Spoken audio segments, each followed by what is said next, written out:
ఆఫ్ఘనిస్తాన్ లో 30 ఏళ్ళు రాజ్యం చేసి చేతులు కలుసుకొని తన ఉసామా బిన్ లాడెన్ ఎక్కడ దొరికిండు? అర్థంగా పాకిస్తాన్ రైట్. అంటే ఇదే నేపథ్యంలో అంటే ఎంపీ శశిధర్ కూడా మీరన్నటువంటి మాటలు వ్యాఖ్యానించారు. మర్చిపోవద్దు గతంలో ఎవరు ఉసామా బిన్ లాడెన్కి ఆశ్రయం ఇచ్చారు, వైట్ హౌస్ మీద ఎవరు దాడి చేశారు గుర్తుంచుకోవాలని కూడా ఒక రకంగా చురకలు అంటించారు ఆయన. అంతే కదా. అందుకని ఇప్పుడు ఇవన్నీ మర్చిపోయి ఇప్పుడు మన ట్రంప్ మాట్లాడేది ఐదావులు పాకిస్తాన్ అని అట్లా వాళ్ళు అక్కడ చేసుకొని చేస్తున్నారంటే పూర్తిగా మనకు మాత్రం ఒకటేంటంటే అది ఇజ్రాయెల్ కానీ ఇరాన్ కానీ రెండు మిత్ర దేశాలు అంటున్నాం. ఇప్పుడు మనకు ఏదైతే ఇరాన్ లో ఉన్న మన పోర్టు నుంచి మనము నూనె దిగుమతి చేసుకుంటున్నాం, క్రూడ్ ఆయిల్ దిగుమతి చేసుకుంటాం. ఆ రకంగానే మనకు మన ఆ పోర్టుకు కూడా మనం సహాయం చేసినాం, కూడా మనం చాలా పెద్ద ఎత్తున సహాయం చేసినాం. ఇవాళ ఇజ్రాయెల్ నిజంగా నాశనం చేయదలుచుకుంటే ఆ పోర్టును 5 నిమిషాలు నాశనం చేయగలుగుతారు. ఎందుకు చేయడం లేదు? ప్రపంచంలో రేపు ఈ సంక్షోభం రావద్దనే కదా సమస్య అది కదా. అట్లా ఇజ్రాయెల్ తో కూడా మనకు చాలా సంబంధాలు ఉన్నాయి. ఒక రకంగా చెప్పాలంటే ఇజ్రాయెల్ మొన్న పాకిస్తాన్ తో మనం యుద్ధం చేసినప్పుడు కూడా సపోర్ట్ చేసింది. మనకి పాకిస్తాన్ తో యుద్ధం చేసినప్పుడు కూడా బహిరంగానే సపోర్ట్ చేసింది, అవుట్ రైట్ గా సపోర్ట్ చేసింది, అవుట్ రైట్ గా సపోర్ట్ చేసింది. అంటే రష్యా కూడా అంత అవుట్ రైట్ చెప్పలేదు కదా.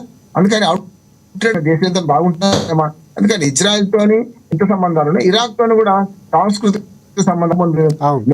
నేను ఇప్పుడు అనుకునేవాళ్ళం ఇరానీ ఛాయ్ తాగుతాం కదా అని. అంటే ఇరానీ ఛాయ్ నుంచి పొందుకుంటే మన గతంలో మన కాందహార్ వరకు అంటే గాంధారి దేశం అంటాం మనం, ఆఫ్ఘనిస్తాన్ వరకు అఖండ భారత్. అది అఖండ భారత్ పక్కనే 935 కిలోమీటర్ల బార్డర్ ఉంది ఇరాన్ కును పాకిస్తాన్ మధ్యన.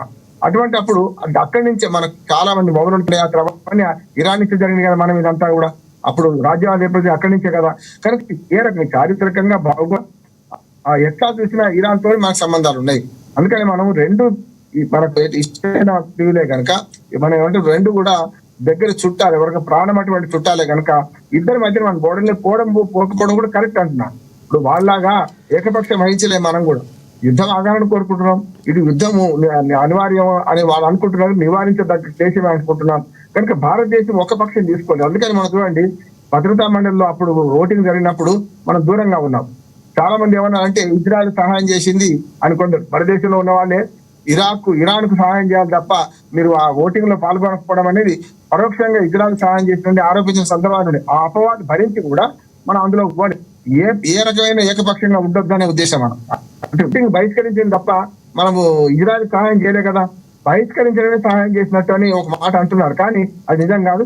వాళ్ళు మన అలీన విదేశాంగ విధానం నెహ్రూ నుంచి మొదలుకొని ఇప్పటిదాకా ఎంతమంది ప్రధాని మారినారు, నెహ్రూ, ఇందిరాగాంధీ, మన రాజీవ్ గాంధీ, అంటే మిగతా పివి నరసింహారావు గారు, అట్లాగే మన మన్మోహన్ సింగ్, వాళ్ళ మోడీ, మధ్యన వాజ్పేయి గారు, ఇంతమంది మారినా కూడా ఇక్కడ మన విదేశాంగ విధానంలో మాత్రం అలీన విదేశాంగ విధానం అవలంబిస్తున్నాం. అందులో భాగంగా ఈ రెండు కూడా ఏరకపోవడం కరెక్ట్ అంటున్నాను. కనుక ఇవాళ భారత్ మీద ఎన్ని విమర్శలు వచ్చినా కూడా మనం చేస్తున్న పని కరెక్ట్ అని ప్రపంచం గుర్తించే రోజు వస్తుంది. రేపు ఇటువంటి పరిస్థితులలో క్లిష్ట పరిస్థితుల్లో మొన్నటిదాకా అన్నారు కదా ఉక్రెయిన్ రష్యా యుద్ధం ఆపగలిగేది మనకు ఇండియా మాత్రమే అని కూడా అన్నారు. అంతేందుకు మోడీ శక్తివంతుడు, భారతదేశం శక్తివంతమైన దేశం అని కూడా ఇదే ట్రంప్ కూడా అన్న సందర్భం చూసినాం కదా మనం. అందుకని ఇవన్నీ చూస్తే మనకి ఏంటంటే వాళ్ళ భారతదేశం అవలంబిస్తున్న వైఖరి ప్రపంచవ్యాప్తంగా మెప్పు పొందుతుంది. ఇమ్రాన్ ఖాన్ లాంటి పాకిస్తాన్ మాజీ అధ్యక్షుడు ఇమ్రాన్ ఖాన్ లాంటి వాడు కూడా మన భారతదేశ మన అధీన విదేశాంగ విధానాన్ని, మన విదేశాంగ విధానంలో పటిష్టతను ఆయనే పొగిడింది కదా.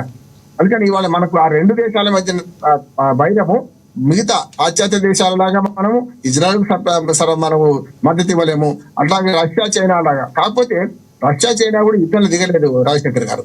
ఏమైందంటే అమెరికా డైరెక్ట్ యుద్ధంలో దిగాలని చూస్తున్నారు. అంటే అమెరికా చేతులకు మట్టి అంటకుండా, అమెరికా చేతులకు రక్తం మార్కలు అంటకుండా ఇజ్రాయెల్ భుజాల మీద తుపాకీ పెట్టి అమెరికా పేరుస్తున్నది. కానీ ఎక్కడో లాగదు. ఇప్పుడు అమెరికా అధ్యక్షుడి మాటలు చూస్తే అమ్మాయిని చంపాలని మాకు ఉద్దేశం లేదు, కానీ ఎక్కడున్నాడో తెలుసు, అవసరమైతే చంపగలుగుతాం అంటున్నారు. ఇంకోటి ఇరాన్ ప్రజలను కూడా మనకు అమ్మాయితో విభేదిస్తున్నారు. అంటే పాలకులకు ప్రజలకు మధ్యన విభేదం పెడుతున్నారు. వాళ్ళందరూ నిజంగానే జరుగుతుంది అక్కడ అంతే. ఎందుకంటే ఇరాన్ ప్రజలు ఈ యుద్ధాన్ని ఇష్టపడడం లేదు, పూర్తిగా మన అంతర్నేషనల్ అయిపోయినా ఏం లాభం అని అనుకుంటున్నారు. కనుక ఇరాన్ ప్రజలను కూడా చీల్చి మీ మీద మేము దాడి చేసే ఉద్దేశం లేదని కూడా ట్రంప్ ప్రకటించారు.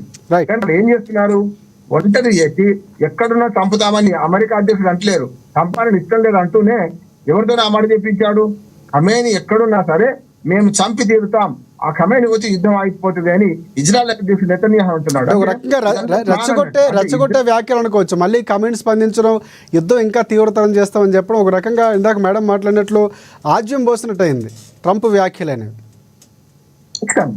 ఖచ్చితంగా ఇప్పుడు ఇటుపక్కన ఇప్పుడు వీళ్ళు తగ్గేదిలే అంటున్నారు కదా. ఇప్పుడు నెతన్యాహు ఇజ్రాయెల్ తగ్గేదిలే అంటున్నది, మేము దాడులు చేస్తామంటున్నారు. అంతం అంటే ఖమేని అంతం చేసేదాకా మేము విడిచిపెట్టమంటున్నారు. ఇప్పుడు ఖమేని కూడా ఏమంటున్నాడు, మొండి అంటే ఇప్పుడు మొండివాడు రాజు కంటే బలవంతుడట. మొండివాడు రక్తానికి రక్తంతో సమాధానం చెప్తామని మొండివాడు అంతే. అందుకని ట్రంప్ కంటే మొండివాడు కదా ఇప్పుడు ఈయన. ట్రంప్ రాజు అయితే ఈయన మొండివాడు, బలవంతుడు. ఎప్పుడైనా మూర్ఖుడు మొండివాడు బలవంతుడుగా ఉంటాడు, ఇష్టం ఉన్నా లేకున్నా. మన పాకిస్తాన్ ఏం చేసింది, ఇంతైనా సరే మనం లొంగిపోయే పరిస్థితి రాలేదు, చూసింది కదా. అమెరికా ద్వారా రాయబారం నడిపింది తప్ప డైరెక్ట్ గా నేను చేతులు ఎత్తేదే. ఇప్పటికి కూడా పిచ్చి పనులు చేస్తున్నాం పాకిస్తాన్ లాగానే. ఇప్పుడు ఒక రకంగా చెప్పాలంటే ఖమేని కూడా తన దేశం నాశనం అయిపోతున్నా సరే కావాలన్నాడు. అంటే ఇప్పుడు ఏమైంది అంటే ఆపే పరిస్థితులు ఆయన ఆపే పరిస్థితులు లేదు ఇప్పుడు. అంటే అకమించిపోయింది. ఇప్పుడు చావో రేవో తెలుసుకోవాల్సిన పని ఇప్పుడు ఖమేని మీద పడి అటువంటి తెలుసుకోవాల్సిందే. వంచ చెట్టు పోతే పోయింది, వస్తే వచ్చింది అనే సంగతి. కానీ ఈ యుద్ధం ఆగాలని కోరుకునే వాళ్ళు మాత్రం ఆగాలని కోరుకుంటున్నారు. కానీ చైనా రష్యా కూడా అమెరికా డైరెక్ట్ గా దిగితే మాత్రం మూడో ప్రపంచ యుద్ధం రాదు, కానీ ఇంకా తీవ్రతరమైన అవకాశం అవుతుందని నేను అనుకుంటున్నాను. రైట్ మేడం, ప్రధానంగా అంటే యుద్ధం ఆపే పరిస్థితులు లేవు, కానీ భారత్ ఇక్కడ కీలకంగా వ్యవహరిస్తే, ఎందుకంటే G7 దేశాల్లో కీలకంగా భారత్